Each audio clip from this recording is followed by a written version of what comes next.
రేవంత్ ప్రభుత్వంలో జోష్ మీద ముందుకెళ్తున్న క్రమంలో గులాబీ బాస్ కేసీఆర్ మౌనం వహించినంత వరకే కాంగ్రెస్ సర్కార్ కూడా సైలెంట్ గా తన పని తాను చేసుకుంటూ ముందుకెళ్తుంది. కానీ రాష్ట్రంలో ఇప్పటివరకు జరిగిన ప్రతి ఎన్నికల్లోనూ కారు స్పీడ్ కు కాంగ్రెస్ బ్రేకులు వేస్తుండటంతో రేవంత్ ను తట్టుకోలేక చేతులెత్తేసిన కేటీఆర్ ఇక తప్పక మాటల మాంత్రికుడు కేసీఆర్ ను రంగంలోకి దించాడు. దీంతో చాలా కాలం తర్వాత బయటకు వచ్చిన పెద్ద పులి కేసీఆర్ తాను చేసిన తప్పులను మరచిపోయి అధికార కాంగ్రెస్ పై విమర్శల బాంబులు వేయడంతో కాంగ్రెస్ కూడా ఎదురుదాడికి రెడీ అవుతోంది.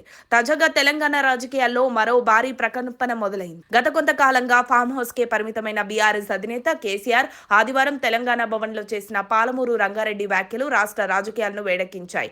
అయితే కేసీఆర్ విమర్శలకు కౌంటర్ ఇచ్చే క్రమంలో రేవంత్ సర్కార్ ఫోన్ ట్యాపింగ్ అస్త్రాన్ని బ్రహ్మాస్త్రంగా ప్రయోగించడానికి రెడీ అయినట్లు ప్రచారం జోరుగా జరుగుతోంది. దీంతో కేసీఆర్ గత 10 ఏళ్ల పాలన చేసిన తప్పటడుగుల వల్లే తాను తీసుకున్న గోతిలో తానే పడనున్నట్లు స్పష్టమవుతోంది. తెలంగాణలో గత కొన్ని రోజులుగా నివురుగప్పిన నిప్పుల్లా ఉన్న ఫోన్ ట్యాపింగ్ కేసు ఇప్పుడు క్లైమాక్స్ కు చేరుకున్నట్లు కనిపిస్తోంది. ముఖ్యంగా పాలమూరు రంగారెడ్డి ప్రాజెక్టు విషయంలో కాంగ్రెస్ ప్రభుత్వంపై కేసీఆర్ చేసిన విమర్శలకు కేవలం మాటలతో కాకుండా చట్టపరమైన చర్యలతో సమాధానం చెప్పాలని రేవంత్ రెడ్డి భావిస్తున్నట్టు సమాచారం.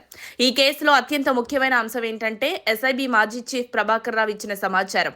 గత ప్రభుత్వంలోని ముఖ్య నేతల ఆదేశాల మేరకే ప్రతిపక్ష నేతల ఫోన్లను ట్యాప్ చేశామని ఆయన వెల్లడించినట్టు సమాచారం. ఈ వాంగ్మూలం ఆధారంగానే ఇప్పుడు దర్యాప్తు సంస్థలు తదుపరి అడుగులు వేస్తున్నాయి. హైదరాబాద్ సిపి సజ్జనార్ నేతృత్వంలోని సిట్ బృందం ఈ వ్యవహారంపై సుదీర్ఘంగా విచారణ జరుపుతోంది. తాజా సమాచారం ప్రకారం మాజీ సీఎం కేసీఆర్ కు నోటీసులు ఇచ్చేందుకు రంగం సిద్ధమైంది.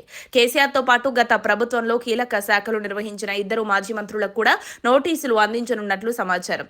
ఇందులో హరీష్ రావు కూడా ఉన్నట్లు ప్రచారం సాగుతోంది. నిజానిజాలు తెలియాల్సి ఉంది. ప్రస్తుతం జరుగుతున్న అసెంబ్లీ సమావేశాల అనంతరం ఈ ప్రక్రియను ప్రారంభించాలని ప్రభుత్వం భావిస్తోంది. పాలమూరు రంగారెడ్డి ప్రాజెక్టు విషయంలో కాంగ్రెస్ ను దోషిగా నిలబెట్టే ప్రయత్నం కేసీఆర్ చేశారు. దీనివల్ల ప్రభుత్వానికి జరగాల్సిన నష్టాన్ని నివారించేందుకు పాత కేసులను తిరగదోలడం ద్వారా బీఆర్ఎస్ ను డిఫెన్స్ లో పడేయాలనేది రేవంత్ సర్కార్ వ్యూహంగా రాజకీయ విశ్లేషకులు భావిస్తున్నారు.